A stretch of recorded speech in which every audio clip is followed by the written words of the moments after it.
The Galaxy S26 Ultra is once again in the spotlight, this time for a new rumor about its front camera. According to the latest leaks, Samsung might be planning to use a slightly larger punch-hole camera on the S26 Ultra compared to the S25 Ultra. This would make it the largest front camera hole ever seen on a Galaxy S Ultra device. At first glance, that might sound like a strange decision. No one wants a bigger hole on the display of their premium smartphone, but there seems to be a reason behind it. Samsung could be introducing a new lens design for the selfie camera. The sensor will reportedly remain the same 12-megapixel one found in the Galaxy S25 Ultra, but the field of view is expected to increase from 80 degrees to 85 degrees. On paper, that might sound like a small difference, but in the world of photography, it's quite noticeable. In practical terms, it's similar to moving from a 22mm lens to a 20mm one on a professional camera,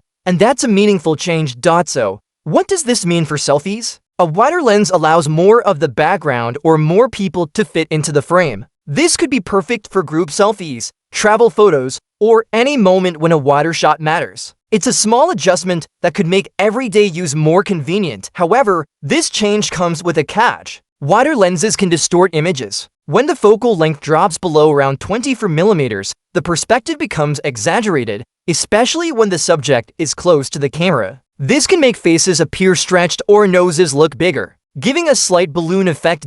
In professional photography, portraits usually look best when shot between 35mm and 85mm. Anything wider tends to warp facial proportions, while longer lenses can make faces appear unnaturally flat. Since most selfies are taken from less than half a meter away, the S26 Ultra's wider lens might sometimes create unnatural-looking results. That being said, users who enjoy capturing group selfies or scenic backgrounds will probably appreciate this wider field of view. The trade-off is that some distortion might be noticeable, especially for people near the edge of the frame.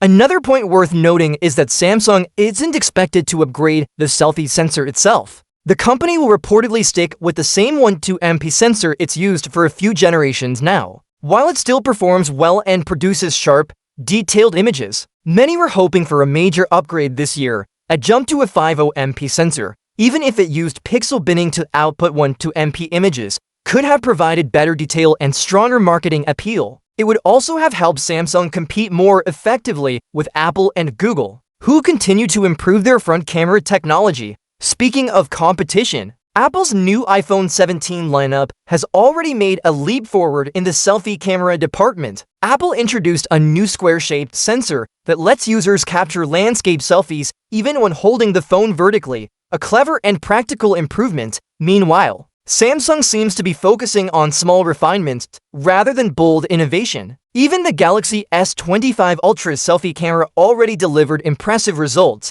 It was sharp, consistent, and accurate in color. But the S26 Ultra's rumored changes feel more like tweaks than a real upgrade, and that's not all. Reports also suggest that Samsung might not upgrade the rear 3x telephoto lens this year. In fact, it could even see a slight downgrade. Earlier leaks hinted that Samsung might replace the 10MP zoom sensor with a 12MP one, but newer information says otherwise. The sensor size may actually shrink from 3.5 inches to 3.9 inches, meaning slightly less light capture and detail. That's not what anyone expects from an Ultra model. Samsung's Ultra phones are known for pushing boundaries in camera technology, and these latest rumors suggest a more conservative approach for the S26 Ultra. To sum it up, the Galaxy S26 Ultra's front camera might offer a wider angle for selfies, making it easier to fit more people or background in each shot. But that improvement could also make close-up selfies look a little distorted. And with no sensor upgrade on the front or meaningful change on the back,